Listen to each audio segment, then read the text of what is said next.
All of you. तो आज हम लोग स्टार्ट करेंगे डे 4। पहले हम लोग क्या पढ़ाई किए थे? Day 1, day 2, day 3। डे 1 में था हम लोगों का इंट्रोडक्शन क्लास, डे 2 में था अकाउंट पॉलिसी, उसके बाद था इन्वेस्टमेंट पॉलिसी। अब हम लोग आते हैं इंश्योरेंस पॉलिसी पे।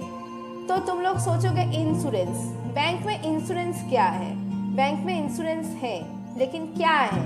देखो क्या लिखा है यहाँ पे, लाइफ इंश्योरेंस पॉलिसी। बैंक में कोई भी लाइफ इंश्योरेंस वाला काम बैंक में नहीं होता है, क्योंकि ये इंश्योरेंस कंपनी नहीं है, ये बैंक है। इसमें सिर्फ जनरल इंश्योरेंस होता है। तो यहाँ पे क्या लिखा है, फर्स्ट देखते हैं। Insurance policy is not a money and money policy, only for risk coverage and savings policy.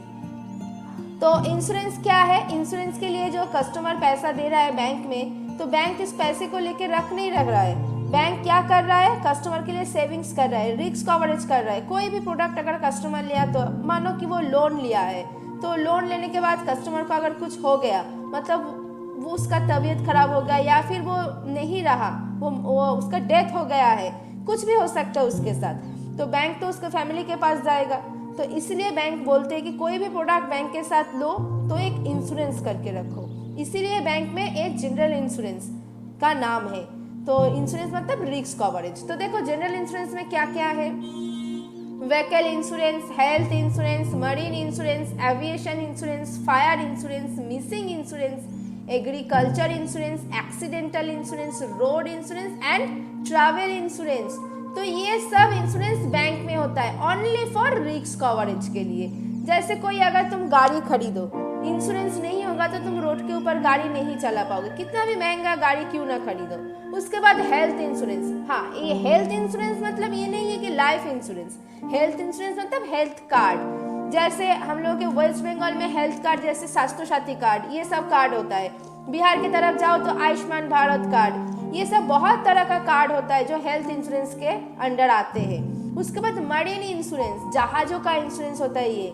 उसके बाद एविएशन इंश्योरेंस, फ्लाइट का। उसके बाद आता है फायर इंश्योरेंस। हम लोग न्यूज़ में सुनते हैं ना कि ये दुकान जल गया है या फिर उसका घर जल गया है, तो अगर इंश्योरेंस किया रहेगा ना, तो कुछ तो हम लोगों को मिलेगा बैंक की तरफ से। क्लेम हम लोग करेंगे तो अगर कुछ भी चीज़ जल गया है तो हम लोगों को पैसा मिल सकता है। उसके बाद आता है missing insurance, agriculture insurance, accidental insurance, road insurance and travel insurance. तो ये सब इंश्योरेंस जनरल इंश्योरेंस है। अब देखो हम लोग आते हैं इंश्योरेंस क्या है, समरी क्या है इंश्योरेंस का। मोटर व्हीकल एक्ट हम लोग अब पढ़ेंगे, ये जो व्हीकल इंश्योरेंस है इसके बारे में। व्हीकल इंश्योरेंस नंबर 1 में बोल रही हूँ, vehicle insurance mandatory for Indian motor vehicle rules as per MV act. तो vehicle insurance mandatory Indian motor vehicle rules के हिसाब से। अब नंबर 2 पे क्या लिखा है, in case of your personal vehicle white number plate. किसी को अगर पर्सनल गाड़ी है तो हम सब जानते हैं उसका नंबर प्लेट होता है व्हाइट। तो पर्सनल गाड़ी के लिए third party insurance mandatory, it also applicable first party insurance. अब ये थर्ड पार्टी फर्स्ट पार्टी ये क्या है? ये इंश्योरेंस का नाम है, ओके। सेकेंड पार्टी बोल के कोई इंश्योरेंस नहीं होता है, तो इसीलिए थर्ड पार्टी फर्स्ट पार्टी ये इंश्योरेंस का नाम। तो पर्सनल गाड़ी मतलब third party first party insurance इसमें जाएगा।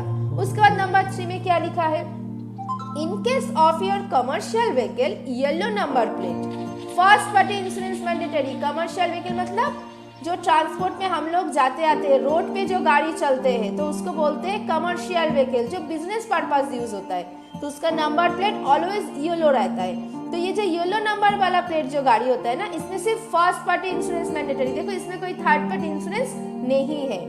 अब हम लोग कुछ एनेक्सर देखते हैं कि फर्स्ट पार्टी इंश्योरेंस के अंडर में कौन कौन है। Accidental victim any person in vehicle injure और death claim applicable, traveller, passenger. ये जो फर्स्ट पार्टी इंश्योरेंस है ना, ये गाड़ी का कुछ इंश्योरेंस नहीं है। गाड़ी के अंदर जो लोग हैं, मतलब ड्राइवर, कंडक्टर, पैसेंजर, हेल्पर, इन लोगों के लिए है। ऐसे भी जो कमर्शियल गाड़ी होते हैं उसका हालत खराब ही होता है, तो जो गाड़ी के अंदर बैठा है ना, ड्राइवर, कंडक्टर, हेल्पर, तो इन लोगों के लिए इंश्योरेंस मैंडेटरी है। अगर इनको कुछ हो गया तो एक्सीडेंट हो सकता है गाड़ी के अंदर, तो इंश्योरेंस क्लेम करेगा तो इसको मिल जाएगा। और थर्ड पार्टी में क्या है, accidental victim any person on road injure और डेथ क्लेम एप्लीकेबल। तो थर्ड पार्टी सिर्फ पर्सनल गाड़ी के लिए जाता है। अगर तुम किसी पर्सनल गाड़ी के साथ तुम्हारा एक्सीडेंट हो जाए, कुछ हो जाए, तुम्हें इंश्योरेंस मिल सकता है। अब देखो vehicle damage cost, accidental damage, natural disaster, man made disaster, stolen, ये सब क्या है? गाड़ी सिर्फ एक्सीडेंट ही होगा या फिर कोई कुछ कर देगा ऐसा नहीं है। एक्सीडेंटल डैमेज के अलावा भी बहुत कुछ है, जैसे नेचुरल डिजास्टर, जैसे मानो प्राकृतिक कोई कारण के लिए गाड़ी का कुछ हुआ है तो तुम इंश्योरेंस क्लेम कर सकते हो। उसके बाद मैन मेड डिजास्टर, कोई इंसान अगर गाड़ी को जला दे या फिर कोई पत्थर फेंक के मारे तो गाड़ी तो टूट जाएगा, या फिर किसी भी इंसान को गाड़ी में अगर वो बैठा है अगर कोई पत्थर छोड़ के मारा है तो उसको तो लगेगा ना। तो ये सब अगर होगा तो फर्स्ट पार्टी इंश्योरेंस उसको मिल सकता है। उसके बाद स्टोलन, अगर गाड़ी चोरी हो गया तो अगर इंश्योरेंस किया रहता है तो उसको क्लेम मिल सकता है। अब देखो third party, accidental victim, any asset on road damage cost claim applicable. इसका मतलब प्राइवेट गाड़ी में जो भी कुछ एक्सीडेंट क्यों ना होगा सबके लिए क्लेम मिल सकता है। गाड़ी को भी क्लेम मिलेगा, इंसान को भी क्लेम मिलेगा। तो थर्ड पार्टी के लिए accidental victim, any person on road injure और death claim applicable. Accidental victim, any asset on road, कोई भी कुछ हो तो प्राइवेट गाड़ी के लिए थर्ड पार्टी इंश्योरेंस मिल जाता है। अब देखो vehicle damage claim as per IRDA guideline. तो ये जो इंश्योरेंस है तो ये किस गाइडलाइन से चलता है? IRDAI guideline. तो इसका फुल फॉर्म है insurance regulatory and development authority of India. तो ये है IRDAI का फुल फॉर्म। अब देखो इंश्योरेंस कितना मिलता है एक गाड़ी के? कोई गाड़ी मानो डे 1 से डे 6 मंथ हुआ है उस गाड़ी का तो उसको क्लेम मिल सकता है 95%। अगर किसी गाड़ी को 6 मंथ से 1 ईयर हुआ तो उसको क्लेम मिलेगा 90%।